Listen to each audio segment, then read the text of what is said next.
Good afternoon, everybody. I'm Karen Wood. I direct the Virginia Indian Heritage Program at the Virginia Foundation for the Humanities, and I wanted to welcome all of you to the lunchtime series at City Council Chambers. I'll be introducing our speaker today, Roberta Culbertson. Roberta has a PhD in anthropology from the University of Virginia and a BA from Sweetbriar College. She worked for many years in criminal justice and refugee mental health, where she began her work on the effects of violence. Roberta came to the VFH in 1989, shortly after holding a seminar for mental health workers in Richmond on the Cambodian genocide and the needs of Virginia's Cambodian communities. The questions of how violence changes people and how people communicate their suffering from violence were matters she would take into her work at the VFH. Roberta grew up in countries recently emerging from war or genocide or on the long slide into it: Lebanon, Pakistan, Peru, Guatemala, Nicaragua, and the Philippines. Who she became and the work she has done for the last 20 years have their roots in her first 23 years abroad. She has respect for a childhood that made her into a conduit for the stories of survivors of violence. Roberta founded the Center on Violence and Community in 1995 with grants from the Rockefeller Foundation. Over the years, the program was supported by a variety of grants, and some 80 scholars, witnesses, and survivors of violence themselves came to the center in those years to develop a new literature of survivor scholarship on violence and its effects.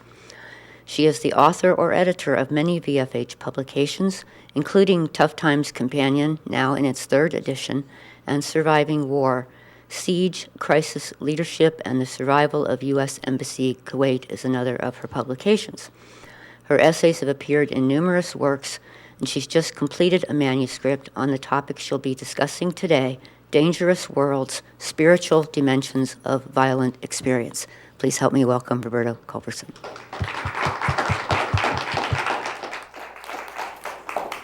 I don't know if I'm on. Am I on? You're on. I'm on. Okay. I'm on. My mic is on.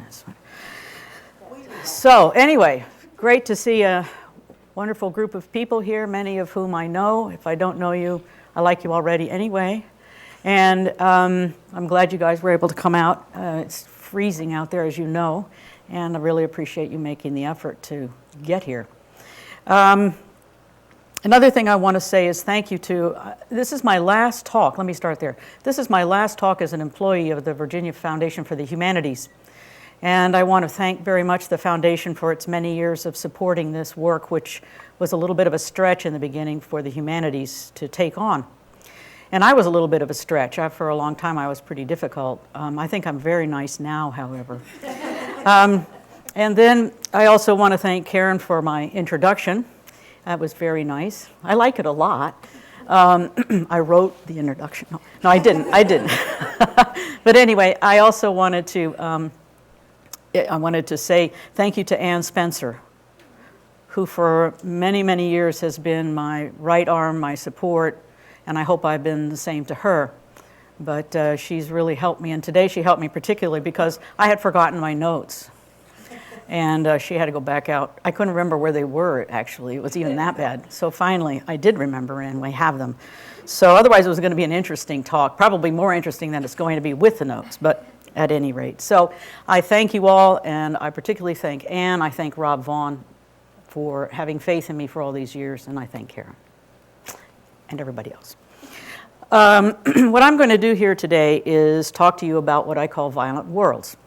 And I'm going to use a lot of images because although none of them is particularly awful, they are important for you. I say that about them not particularly awful because this subject is one that is difficult to talk about and definitely difficult to show because it's so painful and dark.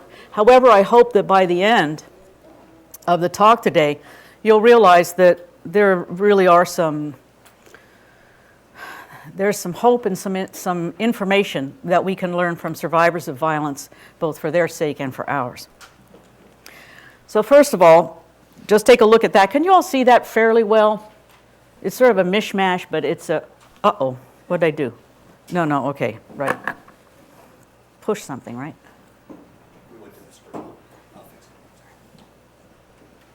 Oh. This is when, if you're a little bit nervous, it really gets bad. It's like your mind is just like completely shot. So anyway, just take a look at this, and what you want to notice is that in the middle here, which took me a while to find, is King Gustav of Sweden dying. Violence is more than politics by other means. It's more than the result of poverty or even the physical side of conflict. Violence is a thing. It's a force of nature far beyond human power. People are the fodder for violence, just as water and moisture, water and warmth are the fodder for, or the feed something like a hurricane. It sweeps away ordinary life as all natural forces at their extremes do. Think of a hurricane or a tornado. Whether you're a perpetrator or a victim or a witness, and usually we're all three, although we don't like to think about that, violence sweeps us out of our limited world views. It leaves us quivering in a world far larger than the everyday world we think we know. It expands our awareness of the universe by force. It's a great and a harsh teacher. And from its jagged lessons, there is no escape. Here's a painting on the death of King Gustav of Sweden during the 30 Years' War in 1632. Look at the amazing sky, the strange pale light, the chaos, and the warriors pretty much in black and white. Look at how Gustav and the soldiers around him almost form a pietà, which is, of course, the image of the Christ taken down from the cross and in his mother's arms. I can imagine what this was like earlier that morning. You probably can too. Clip-clop of horses, the hearty cheers, the stern faces of men ready to go into battle. But now all of a sudden it's real. And the violence is at the end of their lances and their swords, and it's part of nature. It has left their control. That's what this picture, I think, this painting is showing us. Because look at the focus on the natural world. Notice those big clouds of smoke coming up behind as if they're coming right up from hell. Look at that sky. Look at this strange piece of empty ground here, almost like it's going to open up. This was about the 30 Years' War. And it was about the death of a Protestant king. And of course, the 30 Years' War lasted for a very long time. But what I'm trying to show you with this image is that violence takes us out of the everyday into the vast space of other non-material realities. It shows us other worlds besides the one of human pursuits, or man-made tools like the swords and the flesh, and all of things that become kind of small in there, and the flesh and the blood of the animals. These worlds feel far more real than the ground we walk on or the air we breathe, as if they were spiritual, which they are.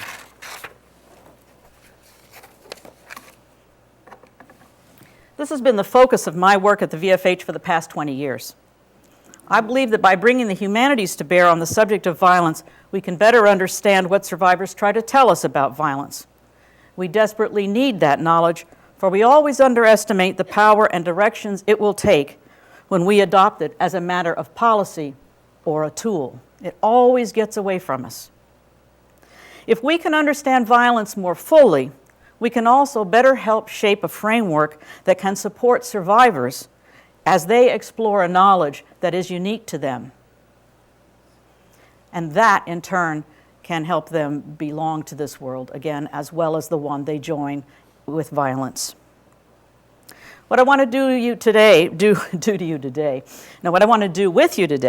is to walk you through a way of understanding violence that survivors and I have developed over many years of working. Survivors of war, genocide, abuse, and torture have all contributed to this perspective. I'm thankful to all of them, and I hope that this does them the honor that they deserve. Pictured here is David Niyonzima. He's the one with the back to us in the white shirt. And he's talking with a group of villagers in Burundi. Burundi, like Rwanda, had many genocides in the 1980s and 1990s. The last one in 1993, and actually probably going back to the 1970s, and a total of, I think, 4. And in this case, David is working with the folks in the village to use a standard form of community expression, which is drumming and storytelling, to talk about violence and to think about how to heal from violence. In general, in this community, you didn't talk about things that happened. Women would have their arms cut off here, and it would be covered because it was considered shameful to have lost limbs, and it destroys the beauty of the woman. And in his programs, what they would do is they would dance, and they would drum, and they would sing what had happened, and they would reenact. And then at some point, the women would pull off their veils and show their hands and the pride they had in them. So what they were saying is, I have a different kind of knowledge, and I'm not ashamed of it, and I'm not afraid of it.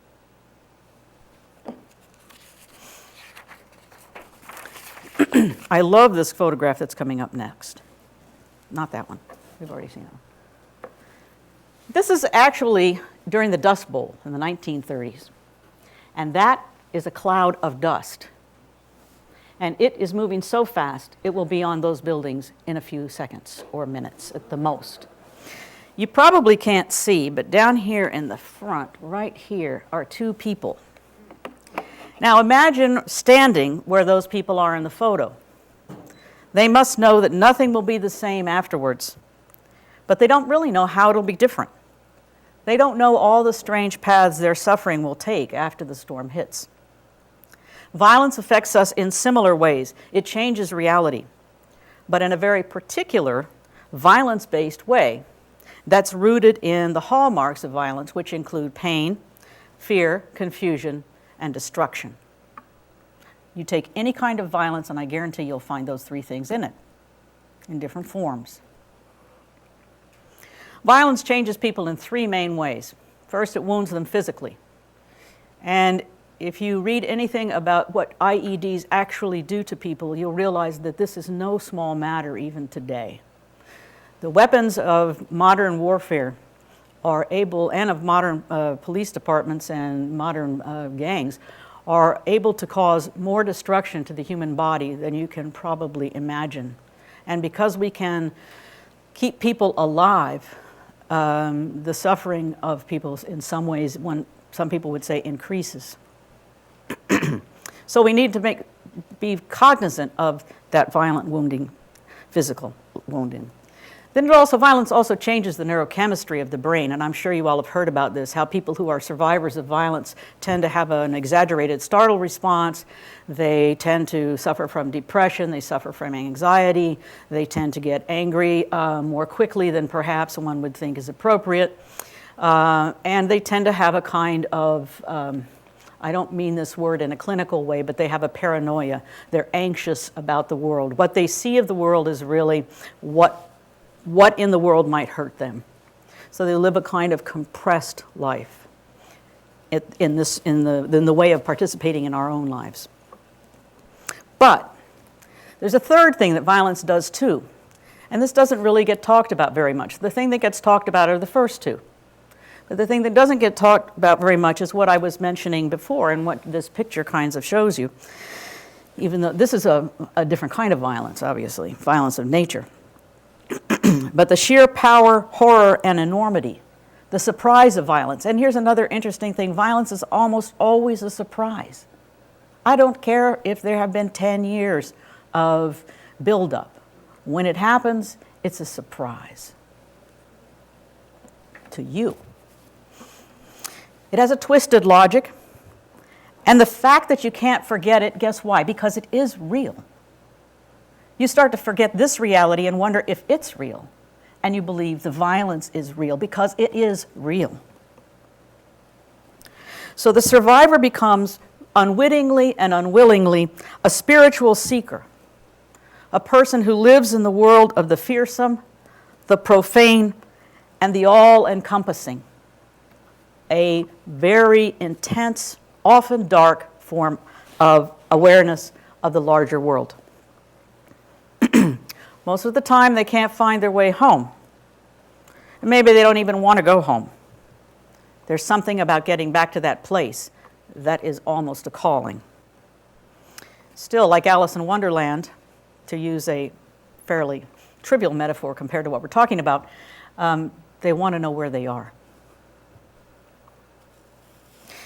Even after you address the first two, this one remains as a kind of haunting. We addressed the first two, obviously, with very advanced medicine, the emotional issues with lots of new chemicals about which I am very happy, and also by therapy. But there's not much out there for the intense spiritual experience of a survivor.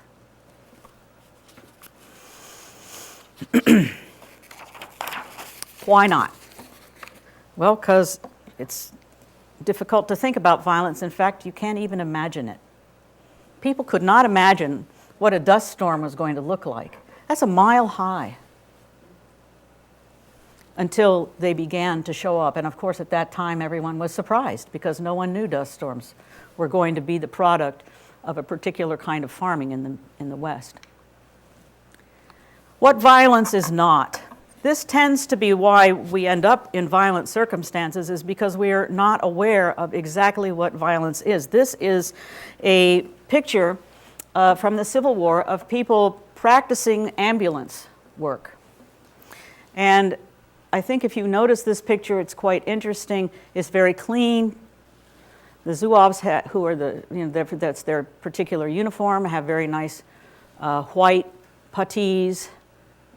And there's a very, if you look hard, there's a beautifully attired soldier here who's waving people along with his gloved hand up.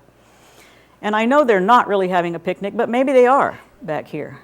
Or maybe that's another person. And then look at how nicely these people are lying on their little towels. So this, I think, sometimes is what people think violence is, or what it's going to be. It's going to have a certain degree of glory.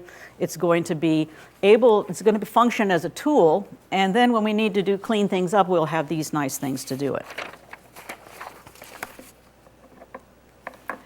This, however, is what violence actually looks like, and in the same war. This is Antietam, and of course they're not even fighting anymore. Notice the bodies are not in quite the same respectable poses as before. There's no ambulance in sight. And overall, I don't know if you can feel it, but there's kind of a strange darkness. There's kind of a strange emptiness to this photograph. No one's standing here. No one looks nice in his uniform. But we have to ask questions here. Why? What's happened to these people? Did these men's souls go somewhere? Do they have souls? Violence poses questions that are very difficult for us to answer, but somehow it also provides us a certain degree of answering. It gives us some ideas. But those ideas are hard-won and painful. Does that make sense? You know what I mean? Okay. I'm finally learning how to use this thing. Survivors know the difference between what violence is and what it isn't. And they could tell us how they became spiritual seekers with a fraught spirituality, and they could tell us about the wider world we don't see. But they're nearly always the first ones silenced. They're pathologized. And instead of telling their stories to the world, they tell them to therapists. Or perhaps to a chaplain. So survivor stories are prettied up for the telling. And if you want to see how that happens, you can read any number of memoirs about violence, including the Cambodian genocide. And yes, they are very intense and very difficult. One of my favorites is called The Stones Cry Out. But it's still not. It can't be what it was. This is a painting by John Singer Sargent of the aftermath of a World War I gas attack. Mustard and chlorine gas and phosgene gas were the things that people were most afraid of in World War I because they couldn't be seen. They were used because they could perhaps dislodge the trench warfare trenches because people, it was difficult to get them.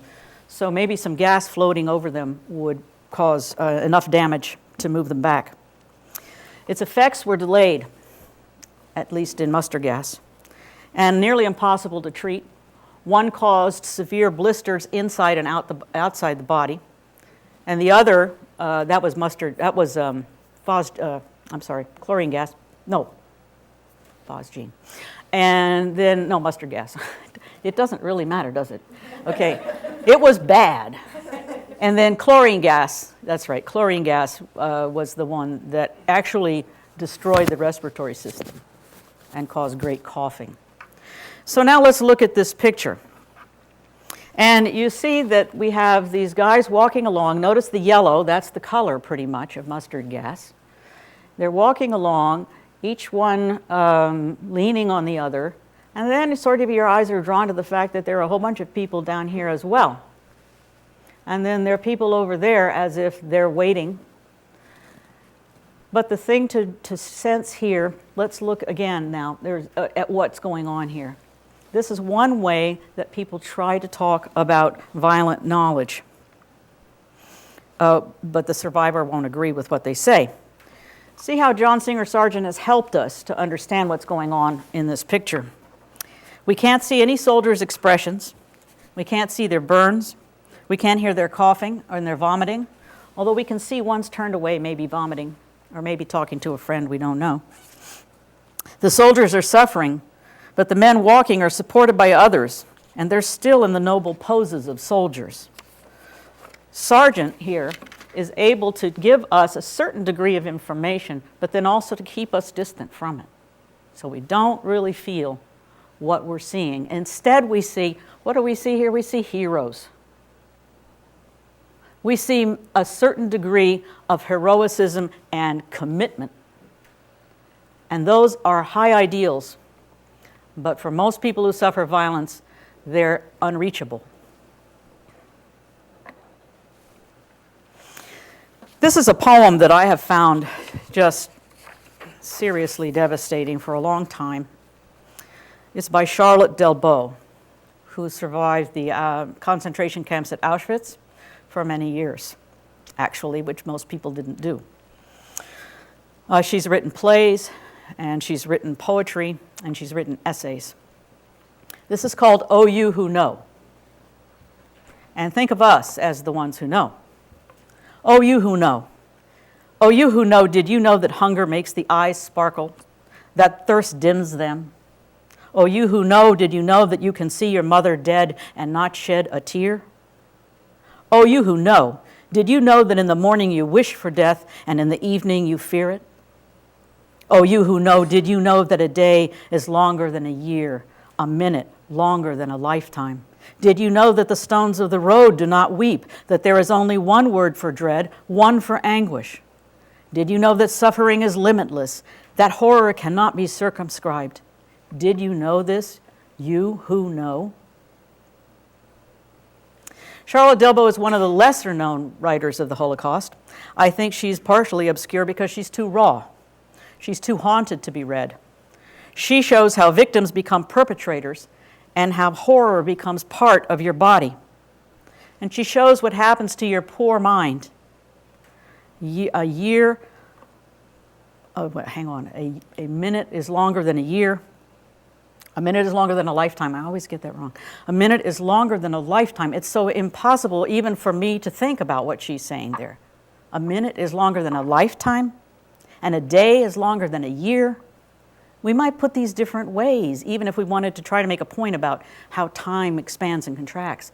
But she keeps putting it in ways that we wouldn't expect or anticipate. So, what does she mean by only one word for dread? Do you forget the other words? Is that what she's saying? I think the end where she talks about suffering is limitless and horror cannot be circumscribed, we're getting to the point of what we're going to be talking about in just a minute, which is this spiritual reality that survivors begin to see. Tough as it is, I can imagine that Delbo was not pleased with this poem. I think she thought it still missed the mark. She couldn't show or tell it all, only what was different. Only how reality had a mirror image that she'd found. There's no source of truth here, only truth. I'm watching my time. I know we started a little bit late, so I want to make sure I have time for questions. Well, did you think that the winners of violence have a better time of it? Do you think they're happy because they won? When we listen carefully to survivors, we have to understand that victims, perpetrators, and witnesses are all survivors of violence. This is the Aeneid. And this guy, Diomedes, actually was on the winning side. And he has been approached by some people saying, hey, you want to go fight the Trojans again? I would like to do, we'd like to do that. We think since you beat them last time, you could probably beat them this time. And this is what Diomedes says. And even now dark omens hunt me down. I see my lost companions seek the air on wings or wandering about the streams as birds, a fearful torment for my comrades. They fill the crags with tearful cries, and this is the fate that waits for me, since when, insane, I raised my sword against the bodies of gods and violated with a wound the hand of Venus. The Greeks are beginning to see, or teach us, we're beginning to see from the Greeks, that the world that comes into visibility after violence has many layers and many elements to it, including fate, gods, there was Venus, and consequences after death that we tend not to imagine. I like this because I think it shows the way the Greeks, basically the way the Romans understood the world and understood violence as making you aware of a lot more layers and dimensions of reality than we normally live in, much more than the material. So Aeneas here has just been shot by an arrow with an arrow in the leg. And this is a famous healer. He's pulling the arrow out. Everybody else, look at these guys back in the back there. They're thinking, oh, this isn't going to work. I mean, this is a very bad wound right near the femoral artery. And they're thinking, he is not going to live, that's for sure. And yet, on the other hand, look who's there. She's a little bit more diaphanous, a little bit more away, and she has that kind of circle of scarf around her. That's his mother, Venus. Venus is intervening in order to help him live. His wound will heal very, very quickly, and he'll be back on the battlefield. Here we have his son, Iulus, and Iulus is crying. And I think he's crying because he is the way things are for us. You know, we think that it can't be fixed. It's a terrible wound. What do we do now? And he doesn't see the miracle coming behind him. In our day, we don't have the luxury of a symbolic universe quite like this. Our experiences have to be more existentially described, and they're less given to multi-level explanations. Do you see what I mean about this, the multi-levels? You know? I'll show you a picture in a minute because we're going to talk about what those levels really are.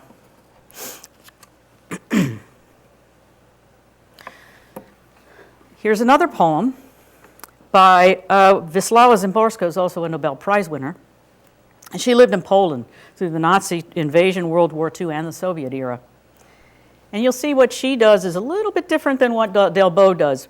And yet they're both saying the same thing, which is everything went haywire and the world started to have a lot more things in it than I thought.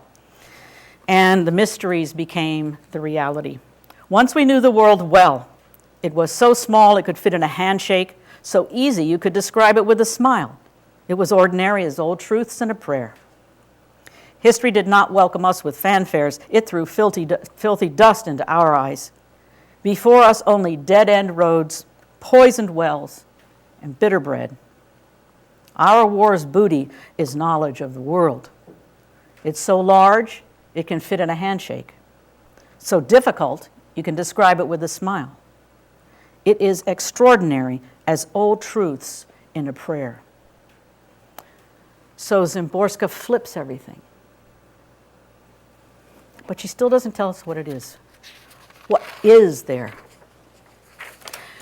I have found in my many years of doing this that a good place, a poet will often make a piece beautiful or interesting or enlighten us on one particular zone or vein of what we're talking about. But it's the people who lived through it and tell you the story when they got you by the collar And they say, I'm going to tell you what happened, which has happened to me. And they begin to tell the story, and you know the story is true, and you know the story has an energy, and you know the story is entering you, because as you hear it, you start to feel heavier and heavier and heavier, as if there were hydraulics going on. And they're rising, and you're sinking.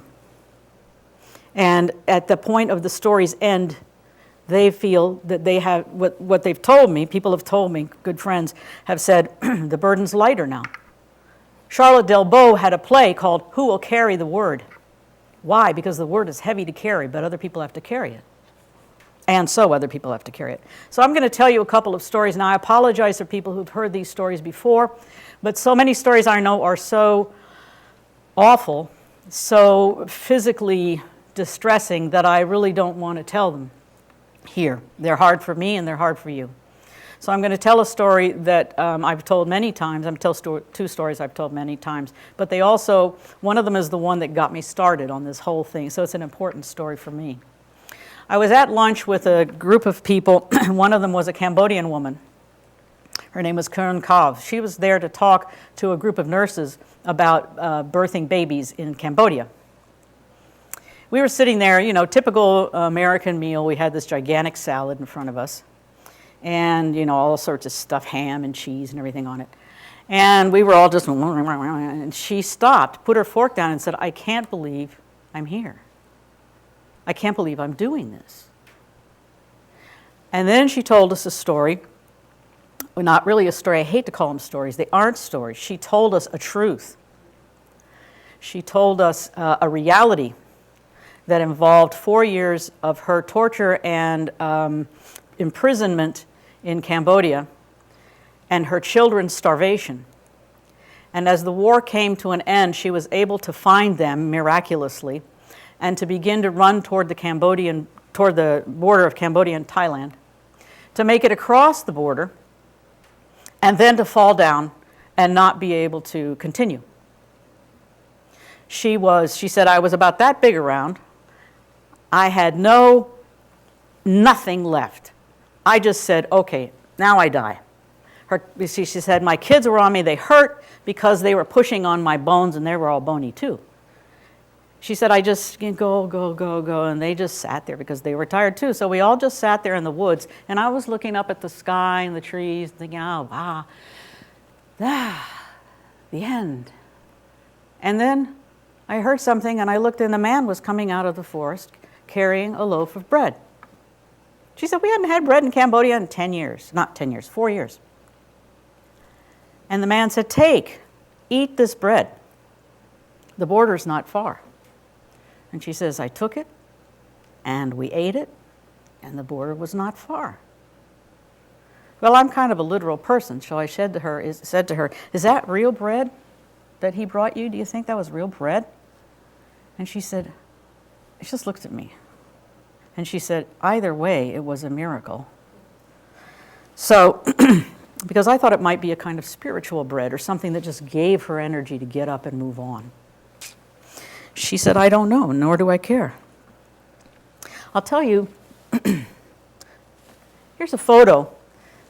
If you look at this photo, this person is entirely too healthy to be Kern Kav when she was in Cambodia. Her kids are too fat, and she's too fat. Plus, she's Vietnamese, but I think she's Vietnamese-Cambodian. This is Lung Ung, who wrote a book called First They Killed My Father.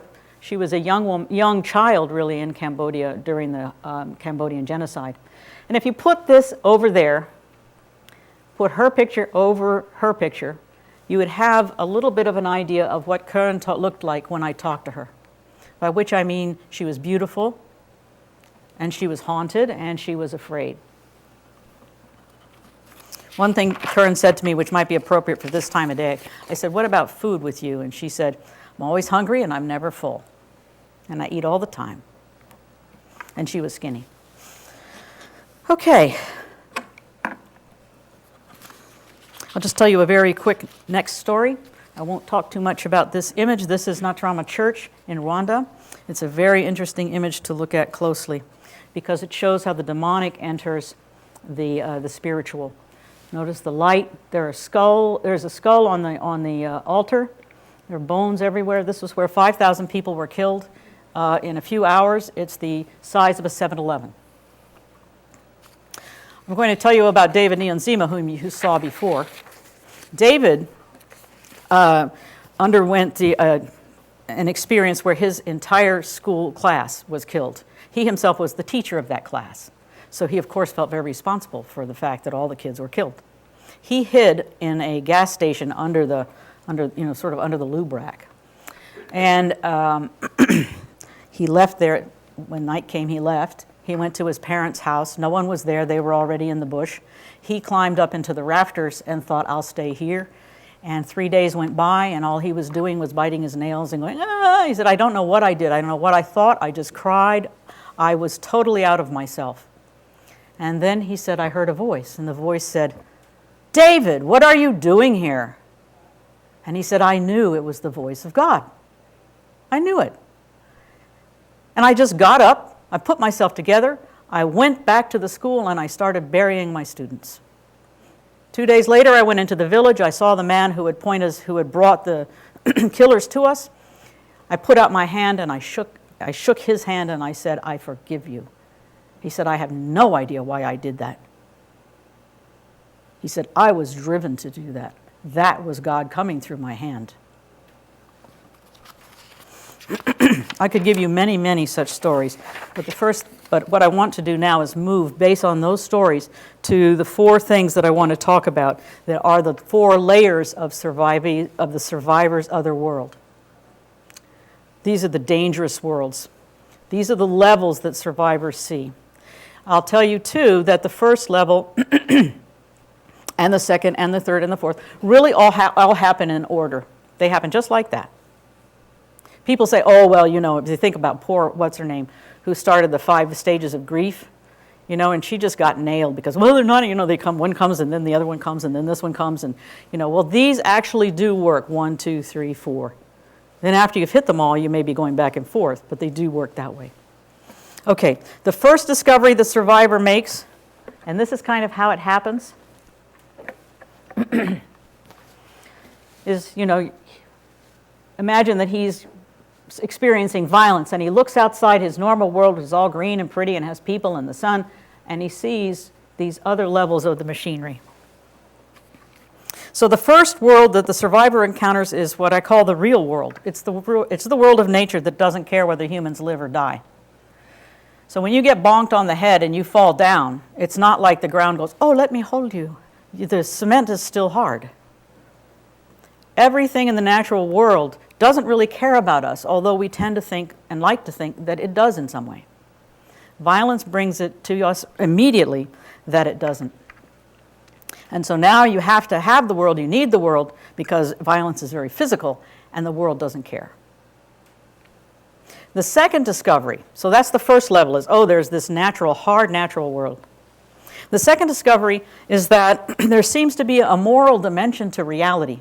People argue about this all the time, but a survivor will tell you, I think, and survivors will tell you, that, we've talked about it a lot, and I myself am a survivor, by the way, that there is a moral dimension to reality, and that violence requires us to violate those morals.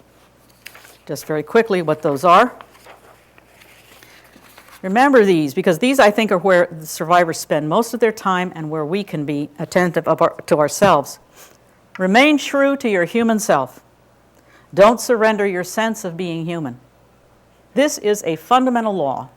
Survivors will tell you what happened is I wasn't following that law. Look at David. David's up in the attic. He's panicking. He's dull. He's confused. He's crying. And God calls him back to himself.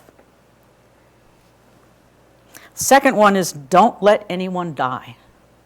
That doesn't matter. Enemy, loved one, stranger, don't let anyone die.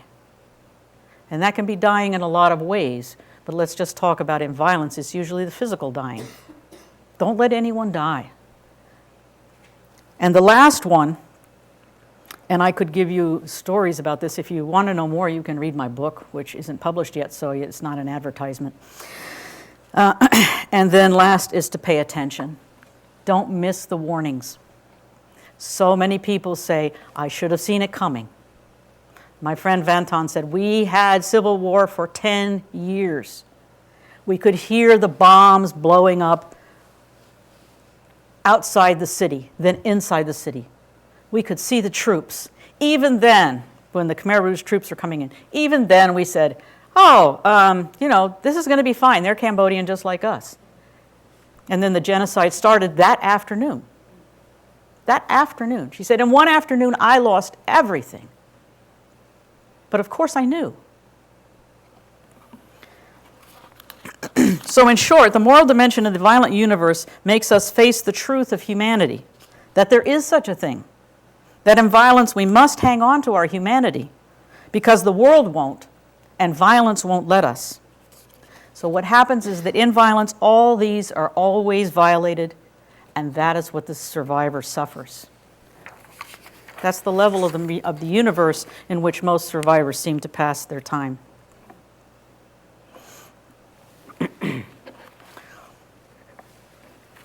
I'm not going to go through these too much. This is the cellist of Sarajevo. And now we come to the last level, and I think in many ways the most important. And that's a level of extremity. When violence is particularly extreme, when it is particularly terrible, many, many different kinds of help begin to arrive, and also many, many different kinds of abuse begin to arrive. And these are generally diaphanous. Remember how we saw Venus? They're like that. I call them the good offices of the dead. The dead arrive to help. An example, a man's running across he's running away from a Khmer Rouge camp, and he knows he will be killed if he's seen. He's running on a very flat road. He sees his brother up in the tree. And his brother says, get down, get down, get down.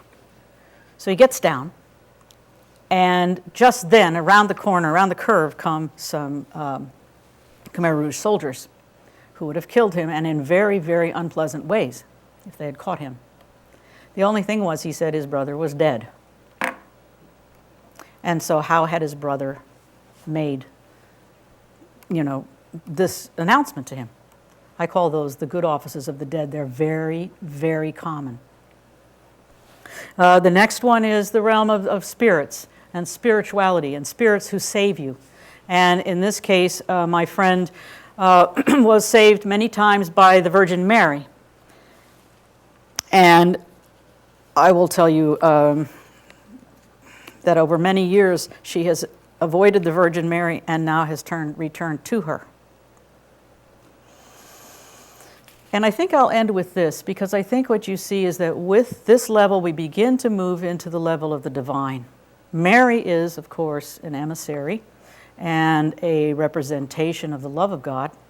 And she begins to show us that actually the last stage, the fourth level, is of an awareness of the divine or of the profane as all-encompassing and overwhelming. So at this level, Mary is not quite doing that, but she is helping my friend. And yet where my friend goes is to realize how the religious reality, the truth of her existence, is caught between having nothing and having everything, understanding the fate, the nature of the incorporeal world. Sometimes in the night when I am most in grief, my dear Lady of Lourdes comes to me. She tells me she loves this hollow shell of me now, and as I failed then. She tells me she was there each time. She gave me an orange when I was starving. She pulled away the man who was going to ruin me. She sent the soldier to stop my suicide. This is my life now. This is what I have been given. All and nothing. Mrs. Home lives in a wider world than you and I know. It goes back in time and across the boundaries of this reality to another. Violence took her when it tore her like a whirlwind through her life and left her washed ashore in a strange country. Literally, it was this one. She sees the divine now and laments the lost. This is what violence does. Is that good or bad for the species? It's both. It gives us the Aeneid and the Odyssey, but also the Great War. the women and the children lying dead in the front yard of their home. And I'll end with this slide.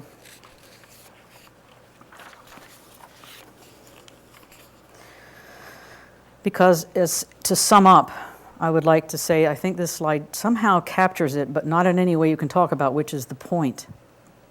To know that violence is a force of nature and that it will teach us far more than we wish to know is a responsible attitude to violence.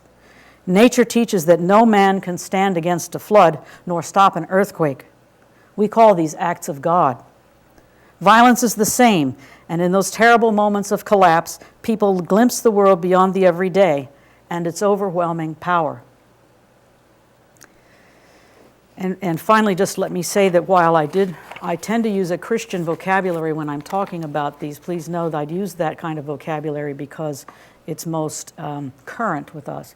But other cultures bring the same issues to bear in different vocabularies.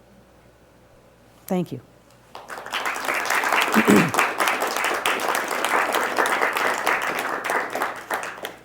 Questions?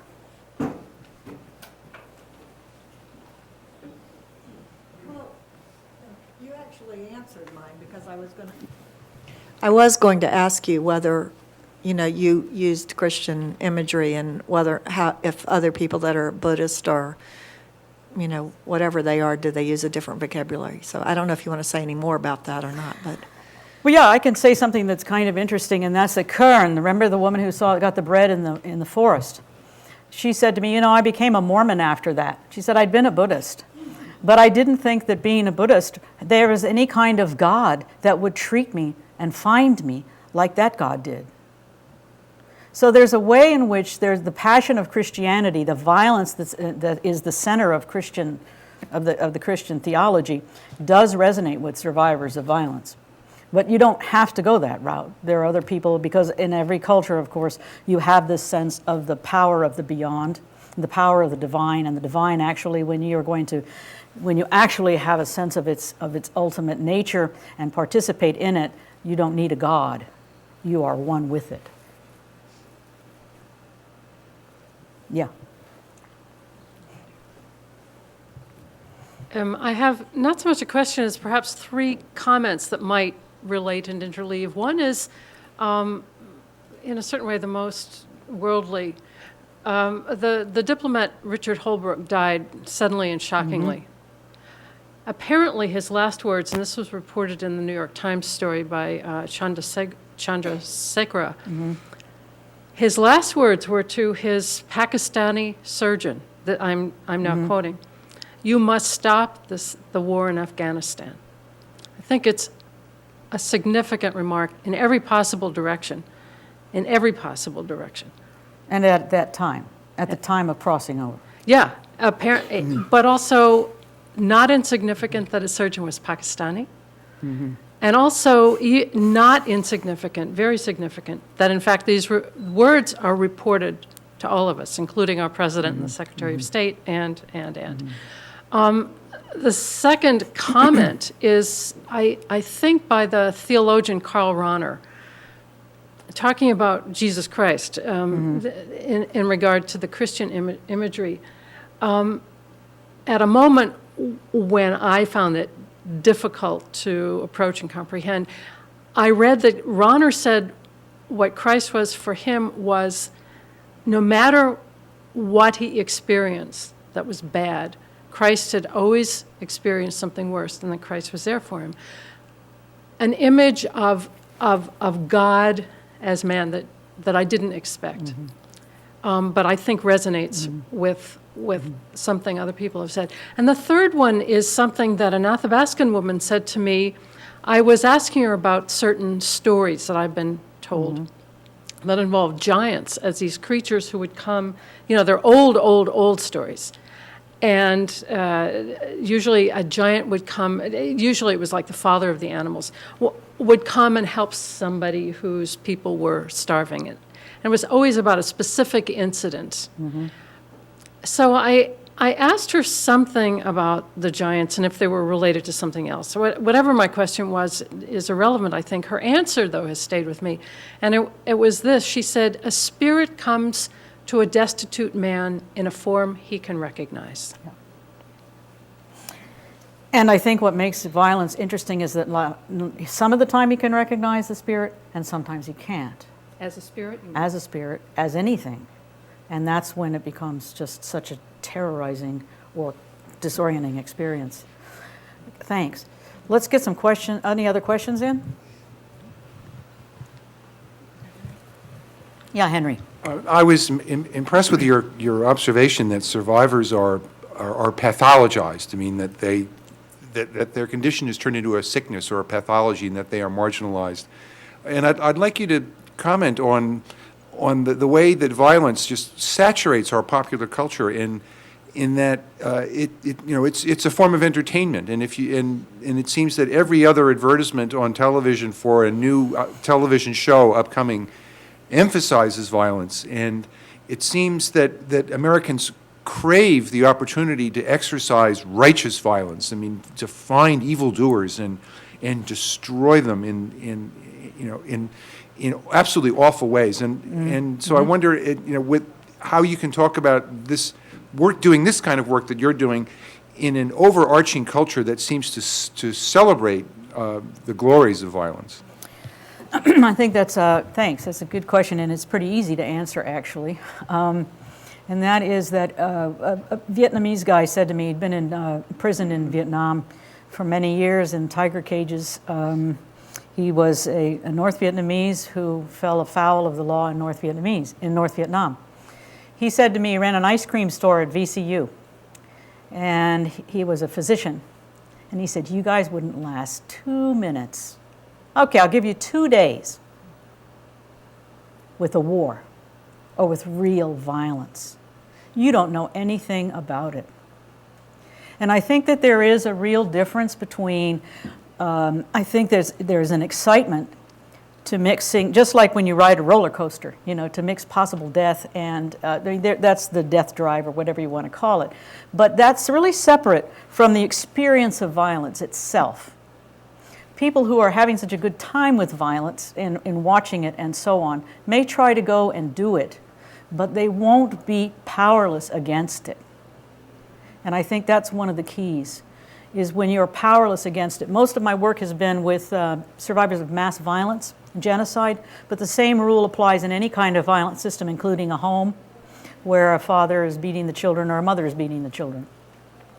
So I think that we do make a distinction, although we don't often talk about it, but it's reflected in those 2 images I was showing of the Civil War.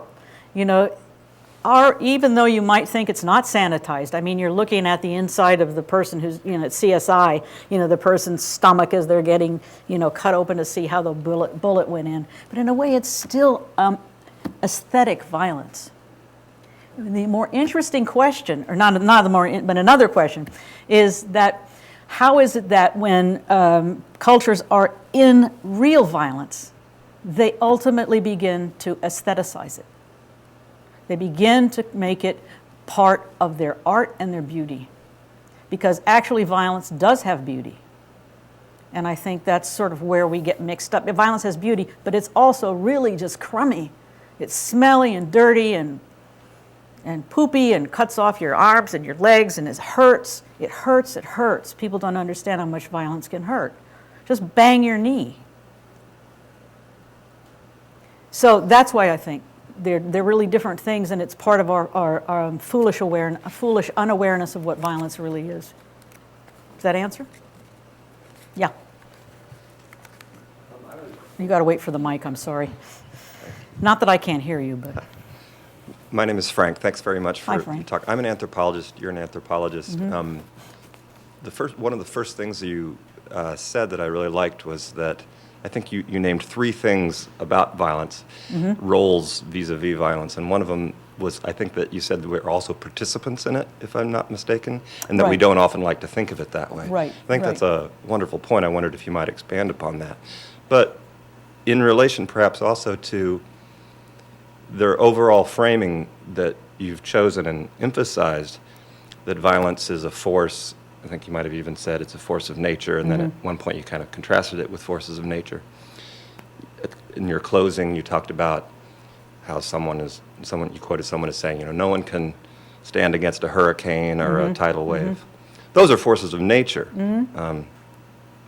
But as an anthropologist, I always think that the biggest task of social theory or anthropology is, and there are lots of kinds, of course, but one of them might be to try to convince students that all of the things that are values for them and shape their lives are constructions. They're not from nature, but from, of course there is nature, but that we construct a lot of these things. So I'm wondering, I guess, could you comment on the one hand upon talking about being participants in violence, that we might not think that we are, but perhaps we are. And on the other hand, talking about it as a force of nature. I kind of like everything you're saying, but that framing is problematic for me as an anthropologist. Yeah, I know it is. And that's sort of where I want to take my work now, is this idea of violence as a force of nature. To me, another term for violence is violence becomes a complex emerging system. That means it begins to work separate from the desires of the people who began it. And in that way, it becomes a force of nature because it is a force of natural patterns. And humans don't have much control over it. So let me just stop there on that answer. And then as far as being participants, being witnesses, victims, and perpetrators, it's in a circumstance of mass violence or war, it's very common, it's very easy. You can see that. You don't even have to think, you don't have to think about it. But in the case of, let's say, an abusive family, quite often the case is that the father may abuse the mother abuses the children, and the children kick the dog. That's a quick way to summarize it. In other words, we all play those different roles at different times because they're roles that go together. You can't have a victim without a witness, really, or without a perpetrator. I think we better stop there. It's 1 o'clock. I'm sorry I've kept looking up there, but I really have been trying to keep us on the time. So I apologize for that, and I thank you very much for your careful listening.